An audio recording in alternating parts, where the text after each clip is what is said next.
Causes of inflammation and how to treat it naturally. Foods that fight inflammation. Hello guys, my name is Stephanie from Lifestyle by Stephanie, and if you're new to this channel, hi. I'm doing a postgrad in clinical nutrition and I'm very obsessed with evidence-based nutrition for years now. So I'm condensing all the information I find and put it into these videos and try to make it as interesting and hopefully entertaining and helpful as I can. I also have lifestyle videos because I like being active, I like working on my fitness and health goals outside of nutrition. So if you're interested in running and outdoorsy stuff and just, yeah, that kind of content, consider subscribing, and we get right into today's video. So in today's video I'll be talking about 3 different things. I'm going to be talking about the different kinds of inflammation because there are actually 2 kinds. One is more important than the other one, so we try to get the second one down as low as possible in order to be as healthy as possible, as that kind is related to many diseases that we don't want to get when we're older or even now. So there's that. The second thing I want to talk with you about is the relationship between our hypothalamus, I can't pronounce it, as well as our not just BMI, but like fat stores and fat levels, and how our brain actually regulates our appetite and our physical appearance in terms of like being obese or not being obese, which is quite interesting because that is related to inflammation as well. And knowing this can maybe be a motivation for you guys to sort the issues out that you might have in your diet, and then let your brain and your body do its magic and just reshape and reform and get rid of that excess fat if you have anything to lose. And number 3 is foods that you can eat who are inflammation boosters. And I will also talk about some foods that you could reduce or maybe even avoid that are pro-inflammatory. So increasing the anti-inflammatory foods and decreasing the pro-inflammatory foods to get that beautiful anti-inflammatory outcome. Enough of the intro, let's get right into the 2 different kinds of inflammation.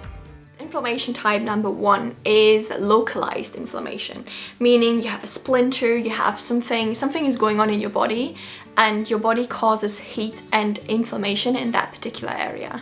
Let's take the example of a splinter. You have a splinter, the area around the splinter will get red and inflamed in order for the body to repair it. It's basically telling you, this is an area I need repairing, and the body is doing everything it can and causes inflammation in order for that area to heal quicker.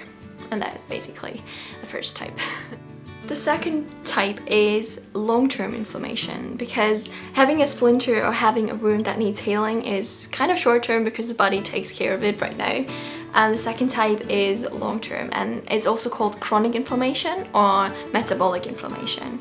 That basically means your C-reactive protein is increased, and you can measure that in your blood. So you might ask, what are the causes of chronic inflammation? And there are multiple ones. So first, let's establish our environment, and what we do in our lifestyle is responsible for how we feel and how we look and how our health is basically. So things like not having enough sleep, being very stressed, eating unhealthily, which I will go into later, or lifestyle habits like smoking can determine our health, and we're all aware of this, but this also relates with our inflammation levels. That doesn't mean that we can live a perfect life eating only healthful food, having no stress, having enough sleep, and all these perfect environmental factors, no pollution in the air. But since that is like an unattainable goal, because our lives or our world is not looking like that, we can look into what we eat, because what we put into our body 3 or 4 or maybe 5 times a day actually has big influence on how healthy we are and how healthy we feel, and most importantly, how inflamed we are. The hypothalamus and your body weight. Let me blow your mind real quick. Because when I read about this, I was a bit like, wow, this exists? Our body is that smart? And the answer is yes. Because apart from regulating your body temperature, the hypothalamus is there to regulate your body weight. And it does it more effectively than what you could personally calculate. Meaning, you know how, like I used to do that as well, you go online, you enter your weight, your gender, your activity level, and then it gives you, and your height as well, and then it gives you what you can, like what you need to consume in terms of calories per day when you're active and when you want to lose weight or whatever it is you want to do. And then you go into the kitchen, you weigh all your food, and then you calculate the calories. That's actually not very accurate. I hate to break it to you, apart from it being a little bit toxic in my opinion to do that for your like mental health. It's actually not really effective, whereas your hypothalamus is the best calorie counter there is, because it knows how much you weigh, it knows how much your healthy weight is, and it can down and up regulate your appetite in order to make you gain weight or lose weight effortlessly to a level where you're at a healthy baseline.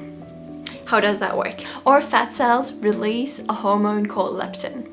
And leptin travels up to our brain in our bloodstream, and it tells our brain basically there's too much leptin in your body, so too many fat cells released leptin, meaning you shouldn't be too hungry now because we have some fat to lose. So we shouldn't eat that much because we should use our fat reserves in order to gain energy from that and like slim down to a healthy weight. Whereas if you're too thin and you don't have enough fat cells basically, because believe it or not, having fat in your body to a certain level is a healthy thing. Our body will know, oh, we actually need some more, I'm gonna increase the appetite. And now you might be thinking, if that system is in place, if our body is that smart, how come we have obese individuals? Like, how come people are overeating and having such a hard time with going quote unquote on a diet and losing weight or gaining weight? So anything that breaks the circuit between leptin and the receptors in our hypothalamus can actually be responsible for a dramatic weight gain or dramatic weight loss. And I want to tell you this, it's not very common, but some babies are born where the circuit is damaged or not working properly, and these babies, these individuals, are actually growing up being very unsatiated, so they're hungry all the time and they overeat a lot. And where like cases have been documented where a 4-year-old is basically 100 pounds, so it's dramatically overweight. And when leptin injections were given, so the hormone was injected like into the baby, their eating behavior is actually changing dramatically and they go back to a healthy baseline. Or like over time, obviously, you can't just like, it's not like a magic bullet. That example might make you think, why don't we just inject leptin into obese individuals to help their hypothalamus signal, hey, we need to have less appetite because we have some excess fat to lose, we need to eat less, basically. And I understand where you're coming from, but if I remind you, people who are obese already have excess fat, meaning their fat already releases leptin, so their body is awash with leptin. The issue is that it's not responding, like the hypothalamus isn't responding properly. It's kind of similar with diabetes, if you think about insulin. So if you have type 2 diabetes, the problem is the body isn't making insulin, because it is making insulin. In fact, the pancreas is even making excess insulin. The problem is with the receptors.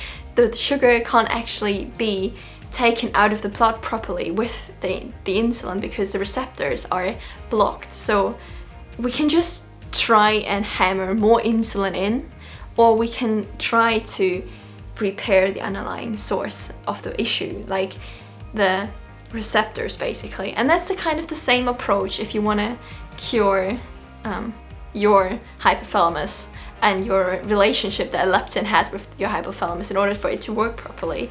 And that is actually something we can do with nutrition. And now this is where I'm gonna get excited, so let's get right into it. Interestingly enough, insulin resistance as well as leptin resistance have the same underlying cause, which is lipotoxicity. I'm gonna write it here because I'm really bad at pronouncing words. And it's Greek for lipus, or lipus, I'm sorry, my Greek friends. And and it basically means animal fat. That means a diet high in calories and especially saturated fat, which is the cause of inflammation. Hi, editing Stephanie here. I think I didn't quite explain it correctly. What I'm meaning with that saturated fat causes inflammation, I'm actually relating it to the hypothalamus, meaning if you have an inflamed hypothalamus, which you have if you have chronic inflammation, because it's basically in your body, it's a C-reactive protein that runs in your bloodstream, then you might most likely have issues with the whole controlling mechanism of leptin in your body, meaning losing weight and gaining weight might be harder in terms of your body regulating our appetite, if that makes sense. So just to have it really clear, I just wanted to make that point just for people to understand it. There's actually been a study which I read up about where they put saturated fat on hypothelic neurons, and they could basically switch on inflammation like this just by tripping it on. Obviously it's just a study in a reaction glass, or however you call it, but that is just one example about how inflammatory saturated fat is and how important it is to try to reduce that from our diets. That's just a little side note. Alright, so let's talk about the most anti-inflammatory foods you can incorporate in your diet. Number one is actually a spice, and that is turmeric. Turmeric is the most anti-inflammatory herb and food you can eat. Doesn't mean you have to eat a whole turmeric. Just spice your food with turmeric and your anti-inflammatory markers will love you. So turmeric, number one. Then we have ginger as well as garlic. And for beverages, we have green tea and black tea basically. And for food components, we have two things. We have fiber, number one, and flavorants. I hope I pronounced it correctly again. Fiber is basically plant waste material. Fiber is actually found in all plant foods, and it's very concentrated or very dense in legumes. So beans, peas, lentils, that kind of thing, but also of course in vegetables and fruits and grains and all that good stuff, if you eat whole grains of course. And number two is flavorants. As I said, flavorants are components in herbs as well as in fruits and vegetables. So the more you make your diet look green and whole, not green, colorful colorful and whole in terms of like whole foods, the more fiber and flavorants you will have in your system basically. Because remember, you eat 3, 4, 5 times a day, and the more you can include these foods in your meal times, the better your anti-inflammatory markers will be in your body. So let's talk about everything that is pro-inflammatory, because there's actually this how do you say this, myth that if you're vegan, your diet is anti-inflammatory by default, and that's actually not true. I hate to break it to all my unhealthy vegans, but you actually have to eat the vegetables and the fruits and the legumes and that kind of thing to be healthy. It's delicious, I agree, but if your diet consists only of fake meats and like processed junk basically, you won't have that anti-inflammatory effect on your body. But that being said, let's talk about the pro-inflammatory markers, because that is number one, saturated and trans fats, which are found in pork, in chicken, in beef, in cheeses. Very important. Cheese is actually number one pro-inflammatory food you can eat, and in vegetable oils, and that's when like vegan cheeses and vegan meats come into play as well, because they're very heavy in vegetable oils, and if they're very processed like coconut oil or palm oil, you will have that pro-inflammatory markers as well. And I see my battery is dying, so I need to finish this video very quickly. If you're interested in foods like meals, actually meals, not just food groups that you can eat, and how you can incorporate all these anti-inflammatory foods into your diet. Make sure to follow my channel, as I'll be posting loads of food content as well on here. And of course, if you have any questions regarding nutrition that I can dig into, let me know in the comments. I'd love to do that kind of research for you. And if I don't know it myself and I can't find it in my research, I'll go to my professor and just ask, because I need to use my status now as a postgrad student to get that good information for you guys. Anyhow, that's enough of me. Don't forget to subscribe and like this channel if you liked it. Basically, I give my best to break it to you as easy, as simple as I can, and I hope I make sense. I really hope I make sense. I don't know. Anyhow, stay healthy everyone, and I hope you have a nice day whenever you see this and wherever you are. Bye! Far away. Every moment I was spending on regrets was such a waste, such a waste, such a waste. Looking on the city lights, flashing bright in my eyes.